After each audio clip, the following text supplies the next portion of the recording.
Le journal en détail, le Premier ministre Dr Moustapha Madbouli a assisté à la cérémonie de signature d'un accord cadre pour le développement d'un projet dans le domaine de l'hydrogène vert dans la zone économique du canal de Suez. L'accord a été signé entre le Fonds souverain d'Égypte, l'autorité économique du canal de Suez, la Société égyptienne de transmission d'électricité, l'autorité de développement de l'utilisation d'énergies renouvelables et le développeur de la compagnie saoudienne Aqua Power.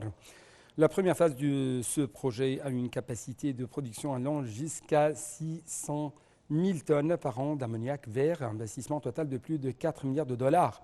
Le directeur d'Aquapower a souligné que l'Égypte jouissait des capacités qui la qualifient d'être l'une des plus grands producteurs d'hydrogène vert au monde. Au cours de la réunion hebdomadaire du gouvernement, Dr Moustapha Madbouli a adressé ses sincères félicitations au président Abdel Fattah el-Sisi à l'occasion de sa victoire pour un nouveau mandat, lui souhaitant un succès dans l'intérêt de l'Égypte et de la nation arabe. Madbouli a souligné que l'élection présidentielle constitue un important message reflétant l'espoir des Égyptiens de sauvegarder tous les acquis de l'État.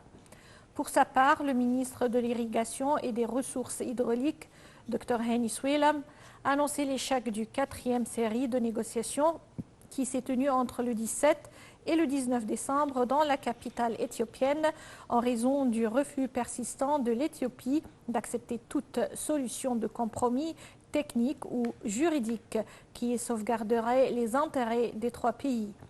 Évoquant la stabilité des marchés et la disponibilité des marchandises, le ministre de l'Approvisionnement et du Commerce intérieur, Dr Ali El-Mousselhi, a de son côté confirmé que ces derniers jours, de grandes quantités de sucre ont été injectées jusqu'à présent sur les marchés. Le commandant général des forces armées, ministre de la Défense, le général d'armée Mohamed Zaki a examiné avec la ministre néerlandaise de la Défense Kajsa Ola Negren des moyens de soutenir les horizons de coopération militaire. Ils ont de même discuté de l'échange entre les forces militaires de deux pays. Le ministre de la Défense et la haute responsable néerlandaise ont aussi discuté des derniers développements sur la scène régionale internationale. Dans ce contexte, elle a exprimé son appréciation au rôle joué par les forces des armées et de l'Égypte pour préserver la stabilité dans la région arabe.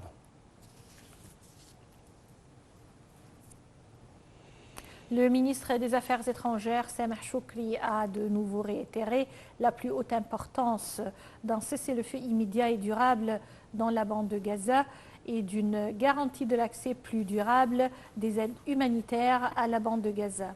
À l'occasion de son allocution lors de la 6e session du Forum arabo-russe au Marrakech, Choukri a réaffirmé le refus catégorique de l'Égypte d'expulser les Palestiniens de la bande de Gaza sous tout prétexte. Choukri a demandé l'instance internationale de prouver la sincérité de sa volonté de s'opposer aux pratiques israéliennes qui conduisent pratiquement à ces déplacements.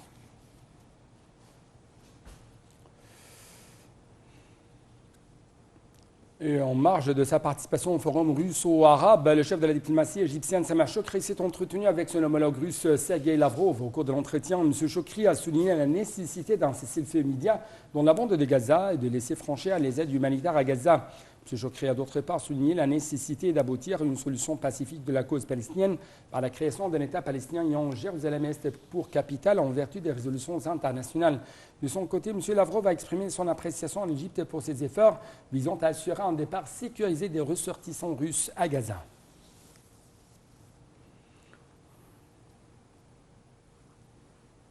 Entre-temps, le programme alimentaire mondial PAM